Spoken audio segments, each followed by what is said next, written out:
Deus só precisa de um único coração disponível para que uma casa inteira seja restaurada.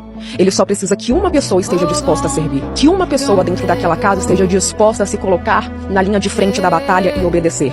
Ele só precisa de um coração disponível para realinhar a casa toda. E é por isso que a Bíblia diz que se você crê em Deus, você e a sua casa será salva. Então, a gente precisa parar de olhar para o erro do outro, a gente precisa parar de querer que o outro dê o primeiro passo, que o outro se conserte, se Deus falou primeiro com a gente. Então, nós precisamos ter em mente que nós não podemos depender da mudança do outro, do comportamento do outro, para obedecermos aquilo que Deus pediu pra gente. Porque tem muitas pessoas que têm dificuldade de ser um cristão dentro de casa, porque tá esperando o pai se consertar, tá esperando a mãe reconhecer os erros, está esperando o marido dar o primeiro passo e acha que, para que a gente faça a nossa parte, o outro precisa também estar fazendo a parte dele. Mas não, se Deus falou primeiro com você, é você quem tem que dar o primeiro passo. E às vezes, André, a verdade é que não é que o nosso milagre está demorando, está atrasado, é que ele está esperando a gente parar de esperar que o outro se posicione.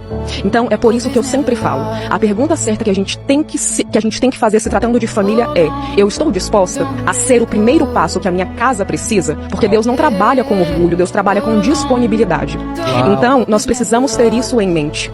Será que Deus vai poder agir através da minha vida? Porque Deus sempre vai agir por meio daquele coração que se rende primeiro. Então, se você é o cristão da sua casa, não é o seu marido que tem que mudar, não é a sua mãe que tem que vir pedir desculpa, não é o outro que tem que fazer a parte dele, é você. É você que tem que servir, que tem que amar, que tem que fazer o que te cabe, mesmo que o outro continue frio, mesmo que o outro não corresponda, mesmo que o outro não se movimente para melhorar. Porque se Deus falou primeiro com você, é de você que ele vai cobrar. A Bíblia diz que a mulher não vai precisar abrir a boca, porque pelo comportamento dela, o coração do homem se quebrantará. Então a gente não pode esperar o primeiro passo do outro. A gente não pode a gente não pode ficar focando no que o outro está deixando de fazer. Nós temos que agir, fazer a nossa parte, independentemente do comportamento do outro. Porque a salvação é individual. E quando nós estivermos diante de Deus, ele não vai perguntar o que o seu irmão fez, ele vai perguntar o que você fez. Ele não vai olhar para o comportamento do outro, ele vai olhar para o seu comportamento. Então o certo é o certo e o errado é o errado, independentemente do que as pessoas que estão ao seu redor estão fazendo com você. Você não pode ser o resultado do que as pessoas fazem ou deixam de fazer com você.